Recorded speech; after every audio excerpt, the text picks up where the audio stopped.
Let's do another edition of songs that didn't hold up. This time we'll do a 90s edition. It's interesting. The 90s is this decade that it seems like everyone has collectively decided is amazing and great, and everything that came out in the 90s is like real music, and we don't do things like they did back in the 90s. Remember back then when art had meaning and we didn't sell out to the record labels and rah, rah, rah. Like, we've really decided that the 90s were so great and everything about the 90s was awesome. I'm not quite so sure that the 90s are as great as all of you remember. Let's talk about a few examples of some songs that were popular in the 90s, and we will answer the question, did they hold up? The first thing I would like to talk about, to bring to your attention, Exhibit A in the trial against the 90s, Zoot Riot by Cherry Poppin' Daddies. And just to give you a little bit of context on this, this was part of the swing revival, the swing dance revival in the 90s that lasted maybe like a year and a half. I still to this day have no idea like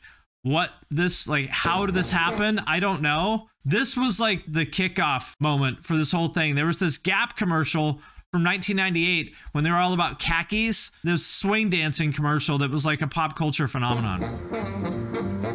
Baby, baby, it looks like it's gonna hail. They're baggy khakis. Everybody saw this and they're like, oh, I'm gonna go take swing dancing classes so I can be as cool as the people in that awesome Gap commercial with their swing dancing and their khakis. Wow, I wish I was as cool as all those people. Enter Cherry Poppin' Daddies with their song Zoot Riot. And by the way, I want to thank Skillshare for sponsoring this video. Skillshare is an online learning community with thousands of inspiring classes for anyone who loves learning and wants to explore their creativity and learn new skills. If you have a specific skill that you are trying to learn, Skillshare is the perfect place to start. From photography and illustration to graphic design and freelancing, you can find something to match pretty much any kind of goals or interest. They work with a lot of really great people, for example, Jessica Hish and Aaron Dracula, two of my favorite graphic designers. I am a huge believer in the power of education to change your life, especially when it comes to the kind of just hands-on practical skills that you can start putting to use right away. So I checked out Script, Shoot, and Edit with MKBHD because I figured, you know, why not try to level up my YouTube game a little bit more? And when it comes to YouTube, MKBHD is the man, right? The perfect person to learn from. For those of you who know about my kind of professional background, I have been in the online education business for about a decade now, and I sincerely think that Skillshare is a great product. And there are new premium classes launched every single week, so there's always something new to discover. And the entire catalog is now available with subtitles in Spanish, French, Portuguese, and German. Very cool. So if you want to check out Skillshare, and I would highly suggest that you do, the first 1,000 people to use this link, which is also in the description of this video, will get a free 1-month trial of Skillshare. So check it out, and thanks again to Skillshare for sponsoring this video. I remember when someone told me there was a band called Cherry Poppin' Daddies, and I could not stop laughing at what a horrible name that was. I thought they were some like local butt rock band. Little did I know that they had this hit song, Zoot Riot. Yeah, I love the Zoomers that try to wax as nostalgic about 90s culture when they were born in 2001. Exactly. Well, listen, all you Zoomers, this is the real 90s. If you want to co-sign on this, be my guest, but I don't know if you want to. This is the real 90s. It sounds like the Ren and Stimpy theme song. Look at this. He's got this chain wallet down to like his knees, putting all those butt rock bands to shame with the size of his chain wallet. Respect. I mean, leopard print. Anytime I see leopard print anything, like on this guy's collar, dudes in suits with leopard print, I immediately think of Anaheim. I immediately think of like the worst parts of Orange County and the people who live there. I don't know where this band is from, but they are the sound of Anaheim. Scob, make it worse. Exactly. Oh, The Mask. Yes, you're right.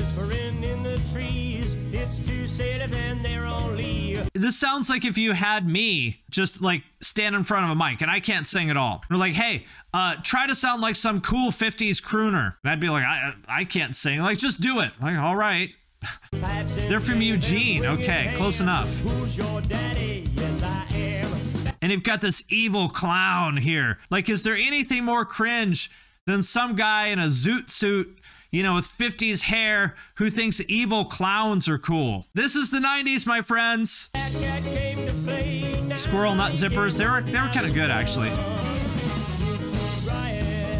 This song was a hit, too. How? How did this song become wildly popular in the 90s? This looks like some sort of bar that would claim to serve absinthe. All the guys there are in some sort of weird open relationship with their insane wife. An open relationship means that they're gonna like come up next to you at the bar and be like, so do you like to try new things? And you're like, nah, I'm good. I don't really like new things at all. As a matter of fact, it's time for me to get out of here.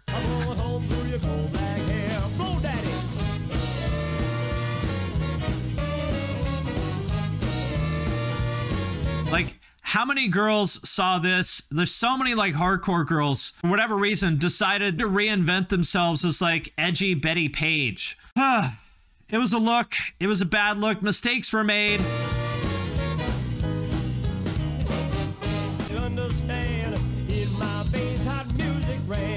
Oh no, look at this, a vampire too.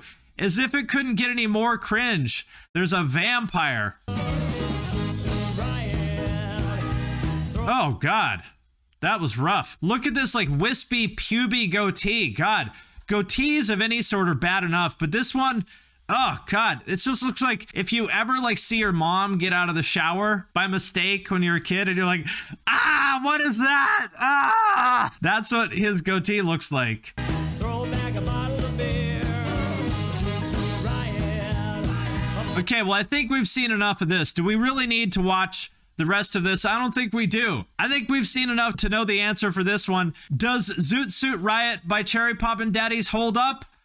It does not. And my friends, all you 90s nostalgia folks, you born in the wrong generation Zoomers that wish you were a teenager back in the 90s when they made real music, well, hopefully you just got a dose of reality. This is the real 90s, my friends. Be glad that you didn't have to live through it like I did. Be glad. EJ Murph 23 says, I'd say the 90s were just fun and random. You didn't have too much stuff that all sounded the same. That is very true. And this is our next song is a good example of that.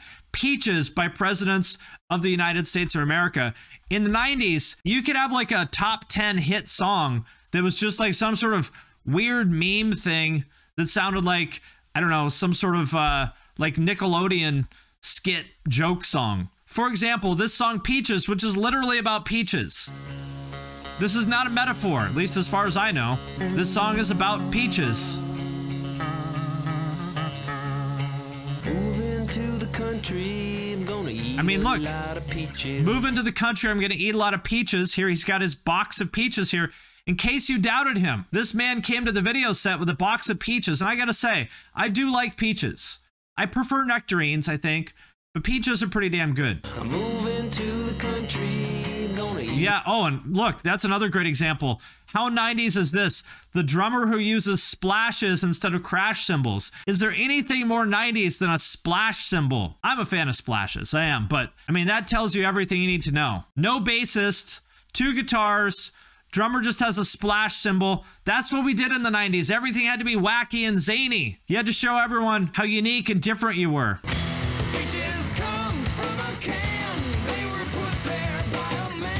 Peaches come from a can, they were put there by a man. The song is literally about peaches, and I think his guitar only has 2 strings also. There's that splash cymbal. You hear that?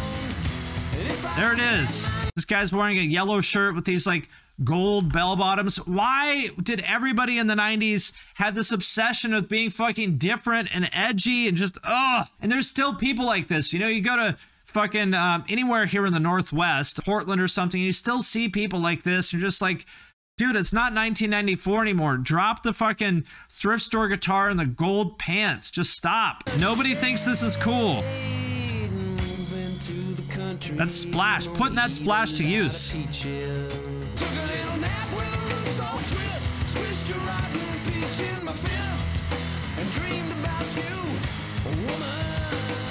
Dream about you, woman. This sounds like the sort of song you'd improvise while high as balls. How did it get released? It was the 90s. It's what we did back then. You can hit the Billboard Top 10 with this kind of shit back then.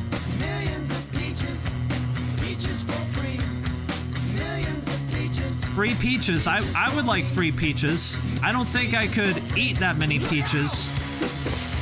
Uh-oh, here come the ninjas. Oh my god. They're so random. Look how wacky and random they are. They're singing about peaches and fighting ninjas.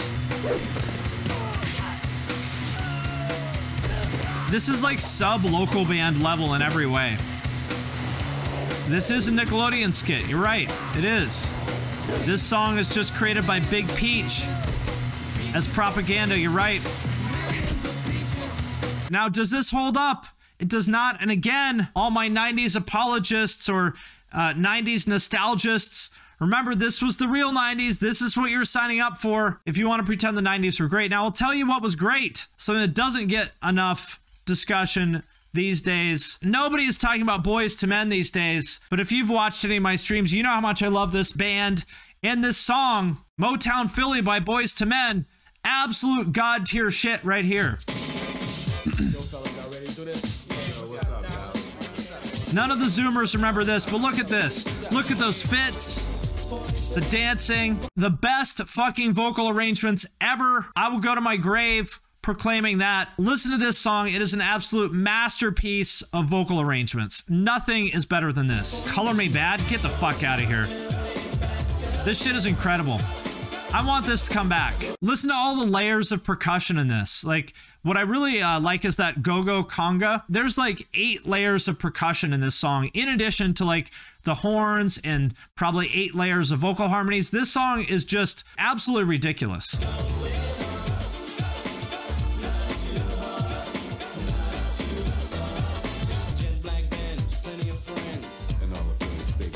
All the Philly steaks you can eat. And the high top fade, we need to bring it back. I think I was in 7th or 8th grade when this came out. I'm here for it. That's right. Bow ties and side caps are about to come back. That's right. This is right. Everyone got too tough for New Jack Swing. That's right. That is what happened. Dr. Dre came along and made this stuff seem corny. This is 91 or 92. I don't remember. The reason why this won't come back is because nobody can sing like this anymore. Because you have to be just god tier level vocalist to be able to pull this shit off. Nobody can sing like this anymore. Love this harmony here. Listen to that like barbershop quartet kind of harmony there. Nobody does this shit anymore.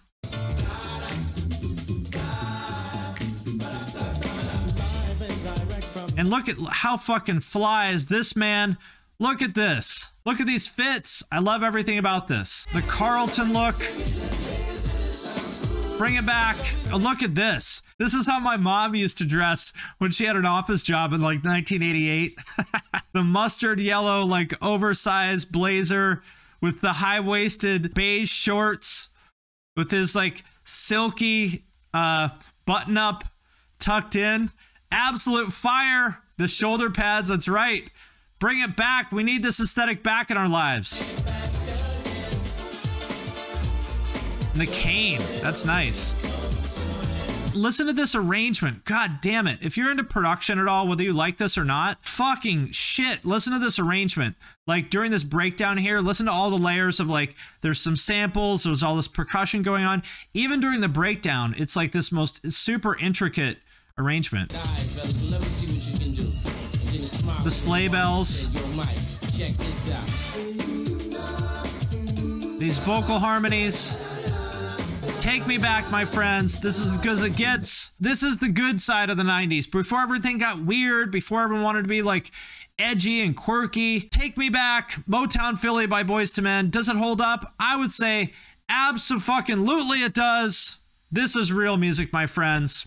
Okay, next up, we've got something from the darker side of things. Dragula by Rob Zombie. I don't know if this was like his first solo song after White Zombie. It was his first hit after White Zombie. I loved White Zombie. I didn't listen to his solo stuff as much, but let's find out if Dragula holds up.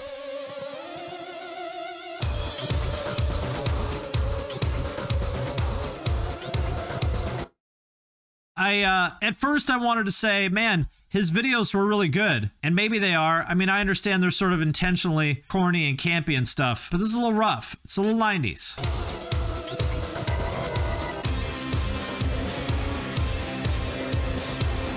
That's right. This is where deep fried memes started. Anytime I see dreadlocks on a white person, it's always a moment of concern. Not because of cultural appropriation or any of that. So I don't give a shit about any of that stuff. My point is just simply that when you see a white person with dreadlocks, just what is the expectation of what comes next? Is it good music or is it bad music? Where you find white people with dreadlocks, it's very rare to find anything good. That is my point. It's not the cultural appropriation. It's just, it's not a good sign. It's like before a tsunami, like when the tide goes out really suddenly, you're like, oh shit, this isn't good. When you see a white person with dreads show up, you're like, uh-oh, time to leave. Something bad's about to come up. Hacky sacks, exactly. You see the white person with dreadlocks, you know the hacky sack is coming soon, or in this case, the evil clown imagery.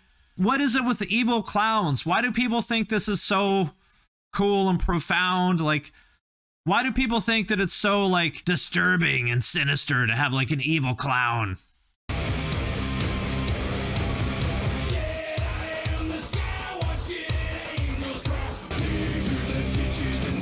You know, this chorus is pretty catchy.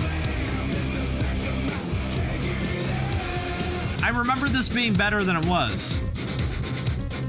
It's not bad. But it does sound kind of dated. But it's catchy, you know.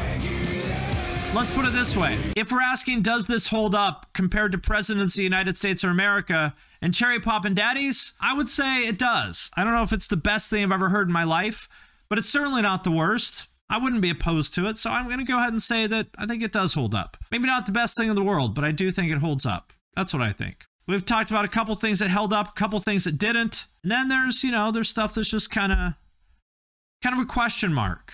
How about this? In my opinion, Red Hot Chili Peppers have fucking sucked for 30 years. A little over 30 years, actually. This was the last album they did that I thought was good, which is Blood Sugar Sex Magic. This came out in 1991. John Frusciante here, who is an incredible guitarist, absolutely brilliant musician. This guy looks like he would be in Turnover or one of these other like Run for Cover Records bands. Maybe he could be on Pure Noise Records. Any number of hipster core bands where guys used to be in a shitty hardcore band and then they started dressing like this and bought a Jazz Master and make bad indie music. John Frusciante invented their aesthetic. You guys better line up and pay this man royalties. I loved this song when it came out. I haven't listened to it in a while. I want to say that it held up, but I want you guys to keep me honest here. Keep me honest. Tell me if this is just me being a nostalgic Gen Xer, remembering stuff fondly because I was 13 when this came out, or is it actually as good as I remember? I feel like I can't be objective here. You guys tell me.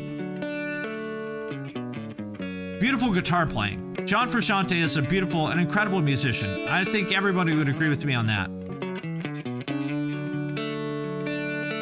Problem is, Anthony Kiedis is a fucking horrible vocalist. Sometimes I feel like I don't have. He's a terrible vocalist, but I feel like this is him at his best. My only friend is the city I live in. He looks like someone from a Pantene commercial, you know, when they like shake their hair like that and it shows how like shiny and full their hair is.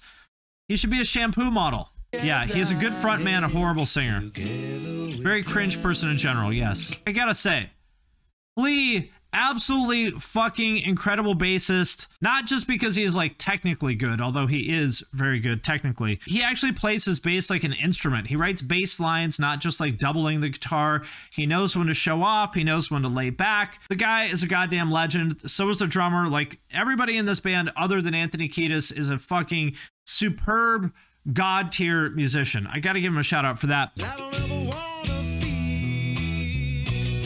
mean, that's a great bass line.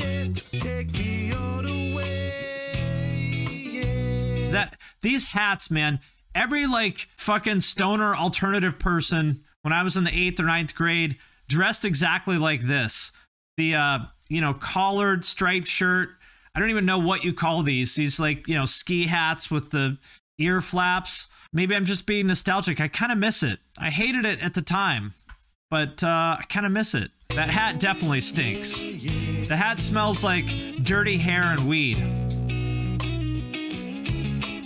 Grandma's ugly hat that you feel guilty about throwing away. What do you guys think? I can't trust myself. I have to recuse myself from this one. I'm too biased because this song has too many, you know, 8th grade memories for me. I'm too biased to be objective here. What do you guys think? Does it hold up? I think it does, but you guys keep me honest. The chat is saying that it does hold up. The people have spoken. The verdict is that Under the Bridge does hold up. I feel good about that. That makes me feel less cringe about liking old Red Hot Chili Peppers. So there you go. Thank you for validating my taste. Now let's watch Anthony Kiedis run in slow motion for a while. And Flea do whatever he's doing in the background. Kind of a weird shot. But yeah, okay, there it is. What is next here? How about something from the more pop side of things? My girl X-Tina, Christina Aguilera's breakthrough song, Genie in a Bottle, which I loved back in the day. Shout out to X-Tina. This is from 1999. One of the biggest songs of that year. The harpsichords, listen to this. Come on, come on. The harpsichord, those like weird, like stuttery kind of Swizz beats, kind of say, yes, this is a very TRL song. Yes, the snare.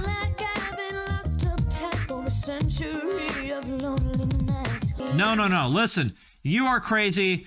Eric Cartmanes says, Britney over X-Tina, you are crazy. Now, I'll admit, back in the day, I had the hots for Christina Aguilera, and how could you not? Not only was she gorgeous, but also one of the best pop singers of all time. I mean, she was like 19 in this, and listen to her fucking voice.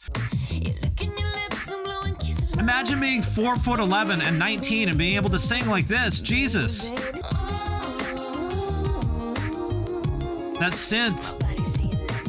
You know, this song, a lot of people don't know this, but this song is actually about me. But I'm pretty sure, like, I mean, I've never met her, but I'm pretty sure. I just felt when I put this on, you know, and she said, let's go, you know, my body's saying yes. I was like, I know, I can tell that you meant me.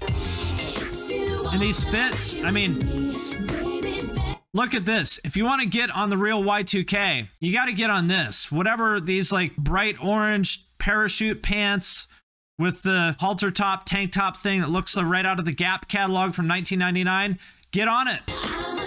The astronaut pants, yes. But yeah, somebody better update the wiki. Oh, God, I remember I had a pair of pants like this with those kind of ties. I had some orange Abercrombie pants like this actually back then. I don't know what you call these ties where you like, you pull it and like tighten it. It's like elastic. I forgot about those sort of waistbands. That's right. Get on it, my friends. This is the real 90s. That's right. Those are my pants. I must have left them at her place. Exactly.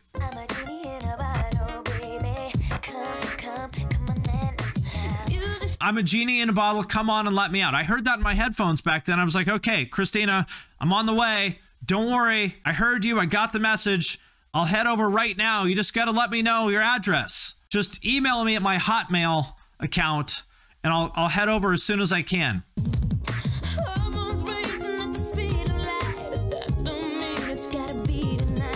Hormones racing at the speed of light, but that doesn't mean it's got to be tonight. Christina's a lady. She's just not going to throw herself at any guy that comes her way. The compliments are on her pants. She's better than that. She respects herself. She's like, hold on, buddy, not tonight. I might be a genie in the bottle, but I'm not ready yet.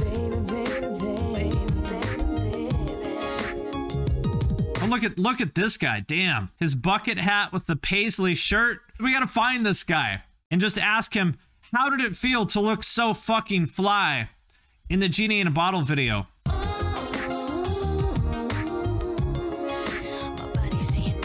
This Chad and his wife beater here under his Gap satin shirt and that convertible with his gelled up hair. He's like, yeah, baby, come here. This guy fucks. But her friend Brandy is whispering in her ear, Christina, don't do it. I know he's hot, but you're better than this, girl. Don't do it. Don't give it up so easy. Did I have frosted tips? Yes, I did. In 1997. And what happened to dancing? Nobody dances. She's doing her genie dance. What happened to dancing like this? God damn it.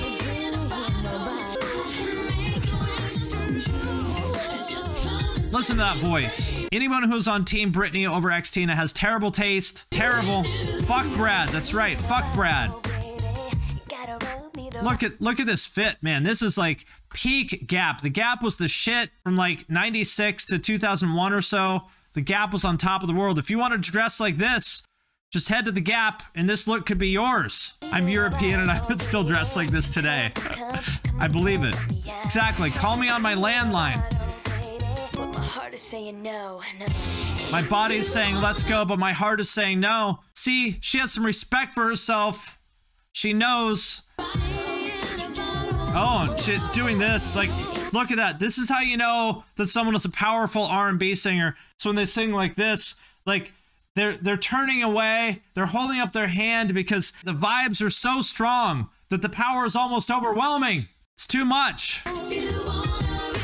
The magic R&B hand. Exactly. Come on, Brad, step off. Look at Brad's shirt. I would never fuck a guy who wore one of these shirts. Never.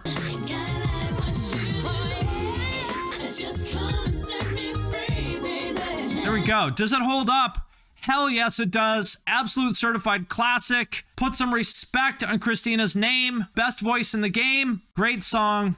Respect. It holds up. If you don't like it, you have bad taste. That's all there is to it. Okay. How about, who remembers Hanson? Who is old enough to remember these guys? They came out in 99, I think. I don't really know what they were supposed to be or how they were discovered. They were like the One Direction of their day. They're like 12, 13 years old. Look at these fits. There we go. This is right out of the Gap. This guy is like in between kids and adult sizes. The kids' clothes are too small for him, but the adult stuff is too big. So he puts on an adult small and it's just kind of weird like this. Those awkward teen years. He was doing the best he could.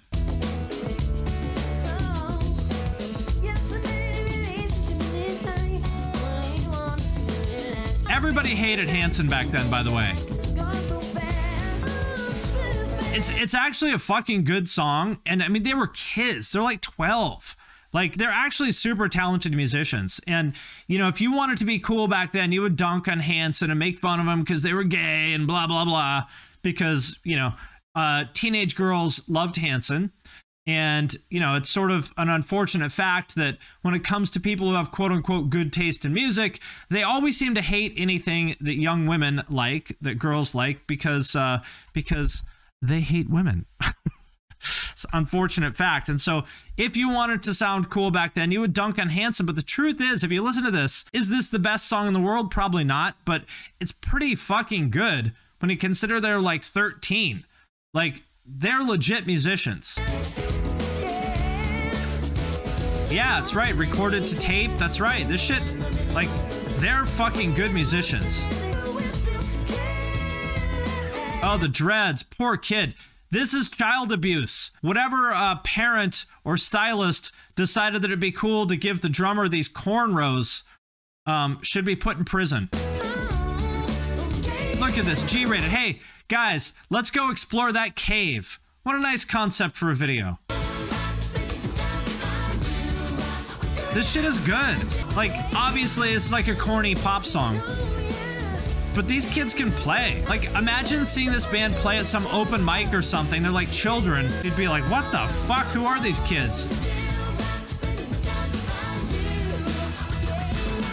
Spice Girls, that's a good one, yeah. The biggest song of the 90s, one of them. I mean, one of the very biggest songs of the 90s.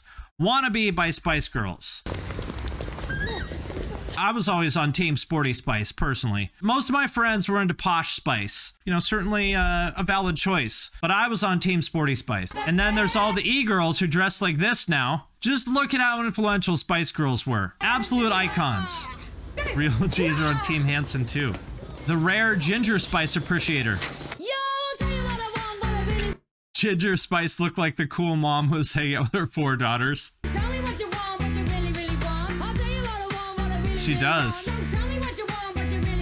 Look at these colors. Like, they just don't make clothes in these colors anymore. Everything now is just all like fucking dusty sage and like rose and that like yucky mustard yellow kind of color. They just don't make clothes in those colors anymore. What happened to color?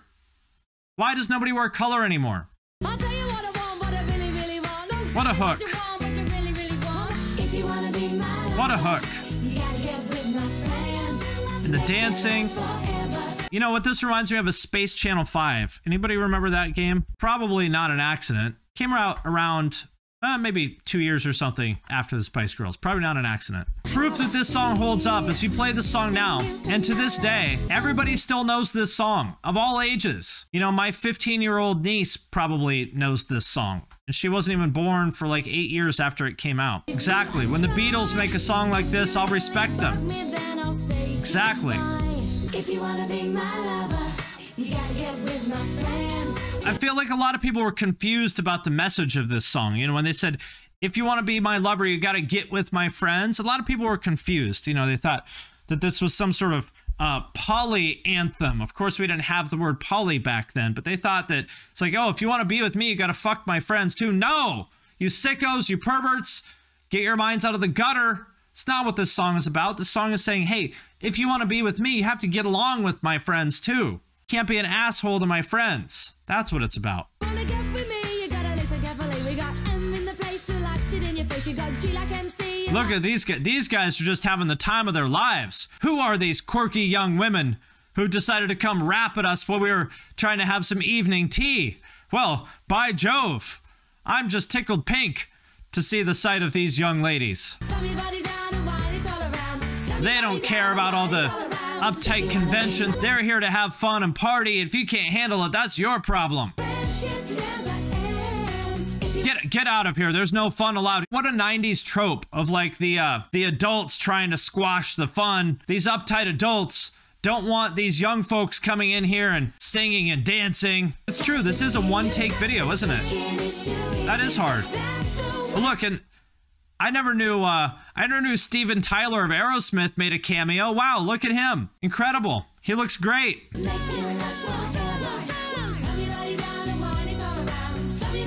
I just can't get over her fit and those shoes.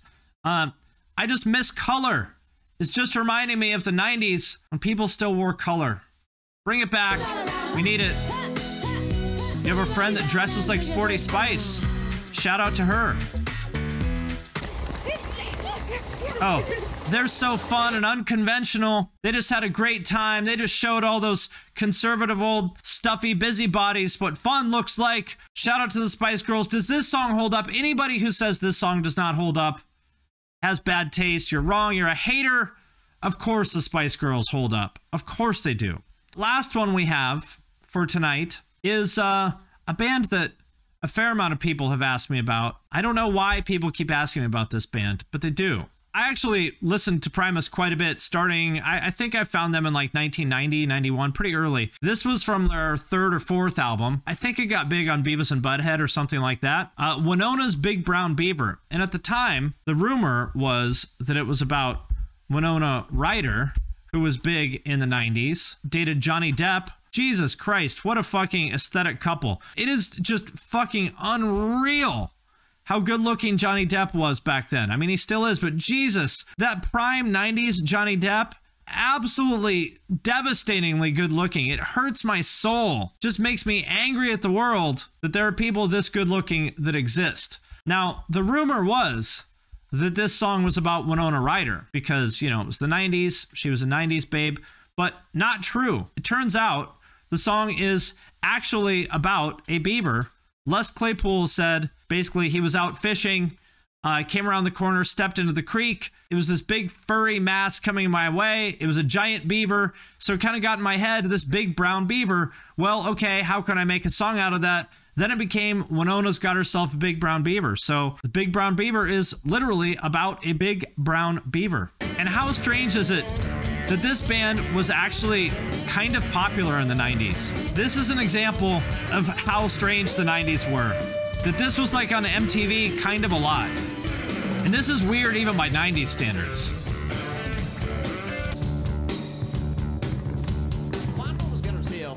This song sucks. But, I mean, God, look at this art. Jesus, this looks like deviant art shit. I don't remember it being this bad. This is like bad even by 90s standards.